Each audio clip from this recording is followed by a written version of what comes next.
Ladies and gentlemen, the very word secrecy is repugnant in a free and open society, and we are, as a people, inherently and historically opposed to secret societies, to secret oaths, and to secret proceedings. We decided long ago that the dangers of excessive and unwarranted concealment of pertinent facts far outweighed the dangers which are cited to justify it. Even today, there is little value in opposing the threat of a closed society by imitating its arbitrary restrictions. Even today, there is little value in ensuring the survival of our nation if our traditions do not survive with it. And there is very grave danger that an announced need for increased security will be seized upon by those anxious to expand its meaning to the very limits of official censorship and concealment. That I do not intend to permit to the extent that it's in my control. And no official of my administration, whether his rank is high or low, civilian or military, should interpret my words here tonight as an excuse to censor the news, to stifle dissent, to cover up our mistakes, or to withhold from the press and the public the facts they deserve to know.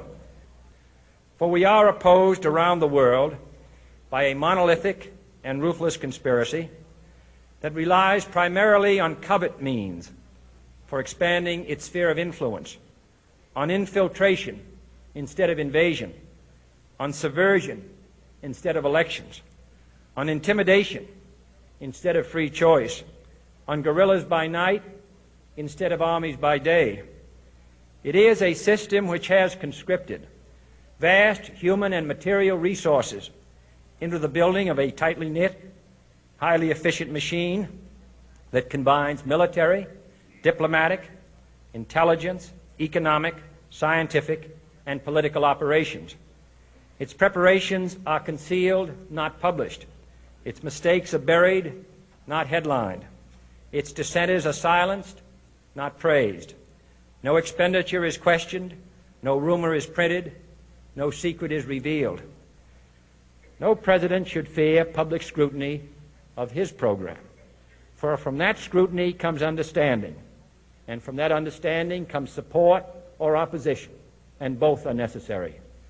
I am not asking your newspapers to support an administration, but I am asking your help in the tremendous task of informing and alerting the American people. For I have complete confidence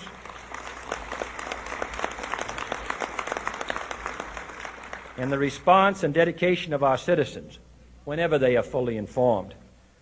I not only could not stifle controversy among your readers, I welcome it. This administration intends to be candid about its errors.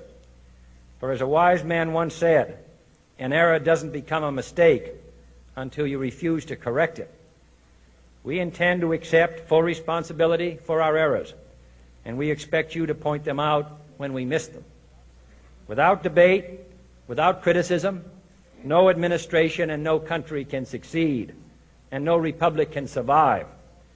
That is why the Athenian lawmaker Solon decreed it a crime for any citizen to shrink from controversy. And that is why our press was protected by the First Amendment, the only business in America specifically protected by the Constitution, not primarily to amuse and entertain, not to emphasize the trivial and the sentimental, not to simply give the public what it wants, but to inform, to arouse, to reflect, to state our dangers and our opportunities, to indicate our crises and our choices, to lead, mold, educate, and sometimes even anger public opinion. This means greater coverage and analysis of international news, for it is no longer far away and foreign, but close at hand and local. It means greater attention to improved understanding of the news, as well as improved transmission.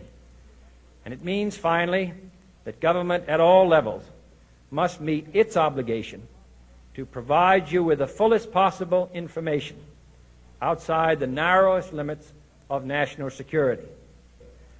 And so it is to the printing press, to the recorder of man's deeds, the keeper of his conscience, the courier of his news, that we look for strength and assistance, confident that with your help, man will be what he was born to be, free and independent.